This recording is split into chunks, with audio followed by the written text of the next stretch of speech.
नमस्कार मित्रांनो, ठरलं तर मग या मालिकेत आपल्याला जबरदस्त असा ट्विस्ट पाहायला मिळणार आहे.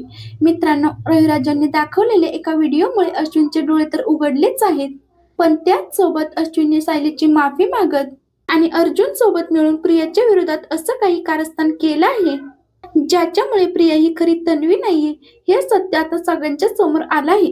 मित्रांनो, आता अश्विनने काय कारस्थान केलंय आणि सायलीच खरी तन्वी आहे हे सगळ्यांना कसं समजलंय, हे सगळं काही आपण या व्हिडिओमध्ये जाणून घेणार आहोत. त्यामुळे व्हिडिओ शेवटपर्यंत नक्की पहा आणि चॅनलवरती नवीन असाल तर चॅनलला नक्की सबस्क्राईब करा. चला तर मग व्हिडिओला सुरुवात करूया. तर मित्रांनो, अश्विनला नागराजचं कारस्थान समजल्यावरती अश्विन इकडे अर्जुनकडे येतो. त्यावेळेला रविराज अर्जुनला म्हणतायत, आपल्याला या प्रकरणाच्या मुळाशी जायचं आहे आणि नागराजला कायमचं जेलमध्ये सडवायचं आहे. नागराजनेच ती डेड बॉडी आणली होती हे तरी आपल्याला कबूल करून घ्यायलाच पाहिजे. त्यावरती अश्विन सांगतो की ठीक आहे, मी नागराज काकांना शिक्षा होण्यासाठी तुम्हाला जी काही मदत करता येईल तेवढी सगळी काही मी मदत करायला तयार आहे.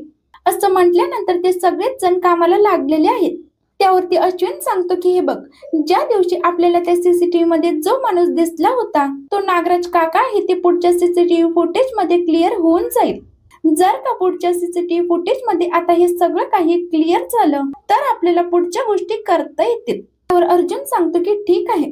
त्यातच अश्विनने आता ज्या माणसाला हे सगळं काही काम दिलेलं असतं तो माणूस आता इकडे पेनड्राईव्ह घेऊन आलाय आणि तो सांगतो, सर तुम्ही ज्या ठिकाणचे आम्हाला सीसीटीव्ही फुटेज पाहायला सांगितले होते ते बऱ्यापैकी सगळे सीसीटीव्ही फुटेज मी आणलेले आहेत. आता लगेचच अर्जुन आणि अश्विन ते सीसीटीव्ही फुटेज पाहायला लागतात. तर मित्रांनो, या सीसीटीव्ही फुटेज मध्ये आता महाभयंकर दृश्य या दोघांना सुद्धा दिसलेलं आहे. ते दृश्य म्हणजे आता नागराज तर याच्यामध्ये दिसतोय आणि त्याचबरोबर नागराजचा फेस कट क्लिअर झालाय. फेस कट तर क्लिअर झालाय की हा नागराज आहे, पण ते आता पोलीस स्टेशनला दाखवू शकणार आहेत. पण त्याचबरोबर एक वेगळंच कारण समोर आलंय, ते म्हणजे तिकडे प्रिया सुद्धा दिसलेली आहे एका नर्स सोबत बोलताना. तर मित्रांनो, ज्या वेळेला प्रिया आता नर्स सोबत भेटताना दिसलीये आणि त्याच वेळेला खूपच मोठा गोंधळ झाला आहे.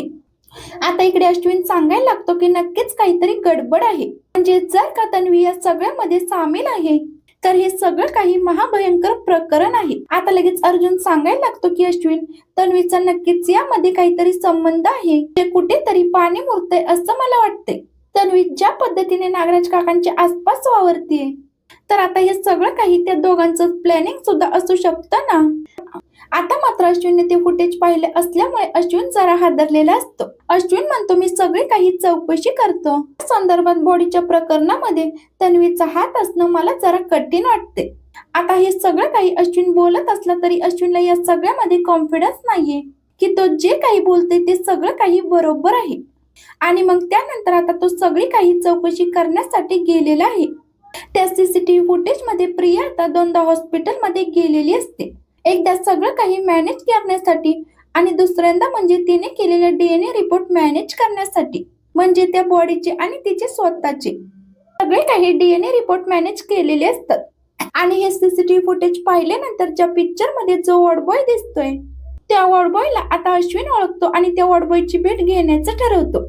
अश्विन ठरवतो की एकदा त्या वॉर्डबॉयची भेट घेतली लवकरात लवकर आपल्याला त्याच्याशी बोलणं सुद्धा करता येईल आणि बोलणं करून मग प्रियाचा काय प्रकार आहे तो सुद्धा आपल्याला पाहता येईल.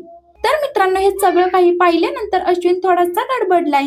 इकडे तोपर्यंत प्रिया आता पोलिसांना भेटते आणि ती सांगते की मला नागराज आणि महिपत यांच्याबद्दल माहिती पाहिजे आहे. त्यावर पोलीस म्हणतात की मॅडम, तुम्हाला ही माहिती अशी काही भेटणार नाही, म्हणजे तुम्हाला नेमकी कशाची माहिती आहे ती गोष्ट तरी आम्हाला कळू द्या. त्यावरती प्रिया म्हणते की म्हणजे नागराज बाहेर पडणार आहेत का, ती या सगळ्यातून बाहेर पडायला नाही पाहिजे, मी तुम्हाला पैसे देते.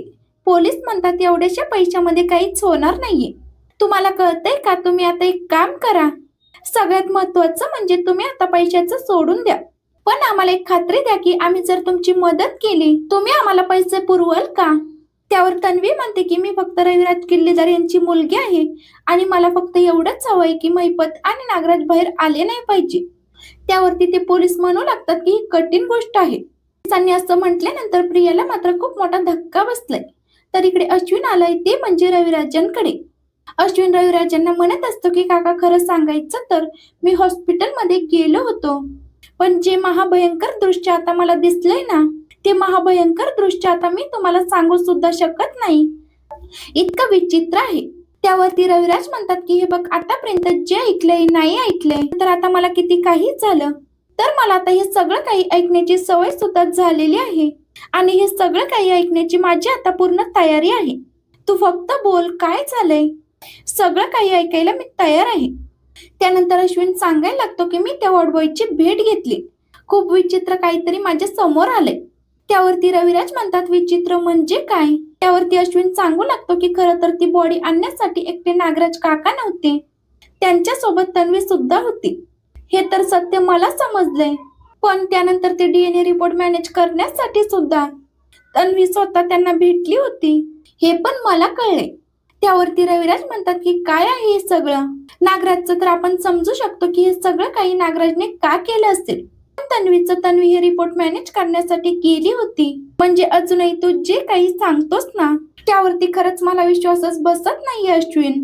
त्यावरती अश्विन म्हणतो की हो काका, तुमचा काही माझा सुद्धा विश्वास बसत नाहीये.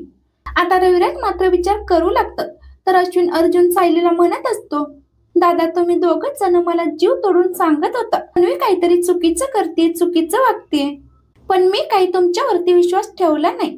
खरंच मला या गोष्टीचा खूपच पश्चाताप होतोय. मी या सगळ्यामध्ये तुमच्यावरती विश्वास ठेवायला पाहिजे होता. तुम्ही जे काही मला सांगताय ते मी तपासून पाहायला पाहिजे होतं, पण माझी चुकी झाली, मला खरंच माफ करा. पण त्यावरती रविराज म्हणतात की एक मिनिट, पण हे सगळं काही तन्वीने का केलं याच्यासाठी आपल्याला विचार करायला पाहिजे ना. अश्विन सगळं काही सत्य तर शोधून काढलं पाहिजे ना. त्यावर आता अश्विन म्हणतो की तुम्ही जे काही सांगाल ते सगळं काही सत्य मी शोधायला तयार आहे. मुळातच मी आता एक गोष्ट केलेली आहे, ते म्हणजे तन्वीचे केस घेतलेत. मला असं वाटतं की आपण पुन्हा एकदा तन्वी आणि तुमची डीएनए टेस्ट करून बघूया. त्यावर रविराज म्हणतात की तुला असं का वाटतंय? त्यावरती अश्विन सांगायला लागतो की आपल्या स्वतःच्या आईची डेड बॉडी मिळवण्यासाठी, ती पण खोटी आणि खोटे डीएनए रिपोर्ट करण्यासाठी ही मुलगी तयार होणार नाहीये. आणि जर का नागराज काकांच्या सोबतीला ती आहे ना, तर आता नक्कीच काहीतरी आहे. नागराज काका पहिल्यापासून मैपतच्या सोबत आहेत आणि ही पण मैपतची साथीदार आहे, हे सुद्धा आपल्याला जर का कळलंय तर नक्कीच गोष्टी कॉम्प्लिकेटेड आहेत आणि त्या कॉम्प्लिकेटेड गोष्टी काय आहेत हे आपण समजून घेतलं पाहिजे. याच कारणासाठी मी डीएनए टेस्ट करण्याची मागणी केली होती आणि मी तिचे सॅम्पल सुद्धा घेतले आहेत. तुमच्या दोघांचे सुद्धा मला सॅम्पल द्या. तुमच्या दोघांचे सुद्धा सॅम्पल आले की मी ताबडतोब डीएनए टेस्ट करतो. नक्कीच काहीतरी गडबड आहे. तन्वी या घरामध्ये आल्यापासूनच हे सगळं काही सुरू झाले आणि दादा वहिनी मी तुमची माफी मागतो, कारण जे काही झालंय ना त्यामध्ये मी तुमचा सगळ्यात मोठा दोषी आहे. मी तिला आपल्या घरात घेऊन आलो, ही माझी चुकी झाली, मला माफ कर, असं म्हणत आता अश्विन बोलत आहे. आणि अश्विन जे काही बोलतोय त्यामुळे रविराजांना सुद्धा आता डाऊट आलाय. रविराजांना डाऊट आलाय की नक्कीच काहीतरी गडबड आहे. अश्विन जर का इतक्या कॉन्फिडेंटली सांगतोय तर ठीक आहे, डीएनए टेस्ट करून घेऊया. फायनली रविराज आता तन्वी आणि त्यांची डीएनए टेस्ट करण्यासाठी सॅम्पल पाठवतायत. ज्या वेळेला डीएनए टेस्ट करण्यासाठी सॅम्पल पाठवले जातात त्यावेळेला अश्विन सांगतो की ही गोष्ट कोणालाही सांगायची नाहीये.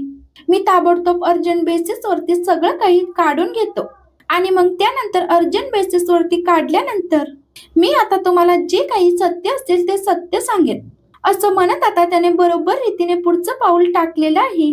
आणि मग त्यानंतर सगळेच जण एकत्र आलेत. डीएनए रिपोर्ट घेऊन तो माणूस आलेला आहे आणि अश्विन ते डीएनए रिपोर्ट पाहतोय. ज्या वेळेला अश्विनने ते डीएनए रिपोर्ट पाहिलेत तेव्हा त्याचा अंदाज मात्र खरा ठरलेला आहे. आता खूप मोठा धक्का बसलाय आणि त्यानंतर तो सांगतोय की हो, तुमचं बरोबर होतं, तुम्ही जे काही बोललात ना ते सगळं काही बरोबर आहे. म्हणजे माझा अंदाज सुद्धा खोटा नाहीये. म्हणजे प्रिया तन्वी नाहीये हे सत्य खरं झाले. या डीएनए टेस्ट वरून तर झालंयच, पण मला आधीपासूनच डाऊट होता. यावरती अर्जुन म्हणतो की म्हणजे हा प्रकार काय असणार आहे? मी आता थोडक्यात सांगण्याचा प्रयत्न करतो. आता सगळ्यात महत्वाची गोष्ट म्हणजे याच्यामध्ये एक गोष्ट कन्फर्म आहे, काही झालं तरी आता याच्यामध्ये कोणीतरी मध्यस्थी आहे. एकतर नागराज काका किंवा मैपत यांनी मुद्दामूनच तन्वीला आपल्या घरामध्ये पेरलं आहे. तर मित्रांनो, आता प्रिया ही खरी तन्वी नाहीये हे सत्य तर सगळ्यांसमोर आलंच आहे, पण आता सायलीच खरी तन्वी आहे हे सत्य कधी सगळ्यांसमोर येणार हे पाहणं खूपच रंजक असेल.